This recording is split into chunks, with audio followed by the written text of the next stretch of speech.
Welcome to சுவையின் ரகசியம். Jam recipe குழந்தைங்களுக்கு ரொம்ப பிடிச்ச மாதிரி பீட்ரூட்டை வச்சு எப்படி செய்கிறதுன்னு பார்க்கலாமா?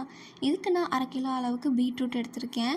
நல்லா தோல் சீவி கட் பண்ணி எடுத்துக்கலாம். ஒரு ப்ரெஷர் குக்கரில் 1 டம்ளர் தண்ணி ஊற்றி இந்த பீட்ரூட்டை அதோட ஆட் பண்ணிக்கலாம். ஸ்வீட்னஸ்க்கு 10லேருந்து 15 டேட்ஸ் எடுத்திருக்கேன். நல்லா தோல் எடுத்துகிட்டு வாஷ் பண்ணி உள்ளே இருக்க சீட்ஸும் ரிமூவ் பண்ணிக்கலாம். இது நான் 4லேருந்து 5 விசில் விட்டு நல்லா வேக வச்சு எடுத்து வச்சுருக்கேன். நம்ம இதை அரைக்க தான் போகிறோம். ஸோ நல்லா குக் ஆகணும். ப்ரெஷர் அடங்கினதும் வாட்டர் தனியாக, நல்லா வெந்த பீட்ரூட் தனியாக எடுத்துக்கலாம்.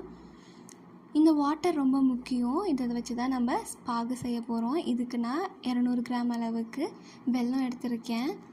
இதோட நம்ம எடுத்து வச்சுருந்தோம் இல்லையா பீட்ரூட் வாட்டர், அதை இதோட சேர்த்துக்கலாம். வேறு எந்த வாட்டரும் எக்ஸஸாக நம்ம ஆட் பண்ண தேவையில்லை. பாகு ரெடி ஆகிறதுக்கு சிம்மில் வச்சு கொஞ்சம் கொஞ்சமாக வெல்லத்தை கரைச்சி விடலாம். எனக்கு இந்த மாதிரி கன்சிஸ்டன்சி வந்ததும் இதுக்கு எந்த ஒரு கம்பி பதமும் தேவையில்லை. நல்லா ஆற வச்சு இந்த மாதிரி வடிகட்டி எடுத்துக்கலாம். இந்த மாதிரி வடிகட்டும் போது அதில் இருக்க டஸ்ட் எல்லாமே வந்துடும். எனக்கு இந்த அளவுக்கு பாகு கிடச்சிருக்கு. வேறு எந்த கலருமே நம்ம இதில் ஆட் பண்ணுறதில்ல. நம்ம வேக வச்சுருந்தோம் இல்லையா பீட்ரூட் டேட்ஸ், இதை நல்லா மிக்சியில் பிளெண்ட் பண்ணி எடுத்துக்கலாம். நல்லா ஒரு பியூரி மாதிரி இருக்கணும். இப்போ அதே ப்ரெஷர் குக்கரில் நம்ம எடுத்து வச்சுருந்தோம் இல்லையா வெல்லம் பாகு, அதை இதோட ஆட் பண்ணிக்கலாம்.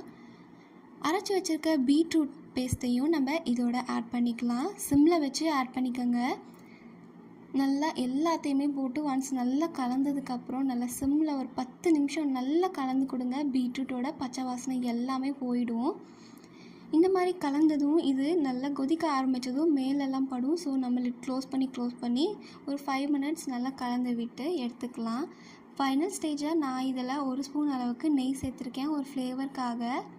இது 1 மந்த் வரைக்கும் ஸ்டோர் பண்ணிக்கலாம். அதுக்கு நான் ஒரு அரை லெமன் புழிஞ்சு எடுத்துக்கிறேன். இதுக்கு நிறையா தேவையில்லை. ஒரு அரை லெமனை நல்லா புழிஞ்சு எடுத்துக்கலாம்.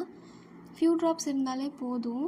இந்த மாதிரி ஆறுனதும் ஒரு ஏர்டைட் கண்டெய்னரில் நம்ம ஸ்டோர் பண்ணிக்கலாம். கடையில் வாங்குகிற ஜாம் மாதிரியே இருக்கு இல்லையா? இது குழந்தைங்களுக்கு ரொம்ப பிடிக்கும். ட்ரை பண்ணி பார்த்துட்டு எப்படி இருக்குன்னு சொல்லுங்கள்.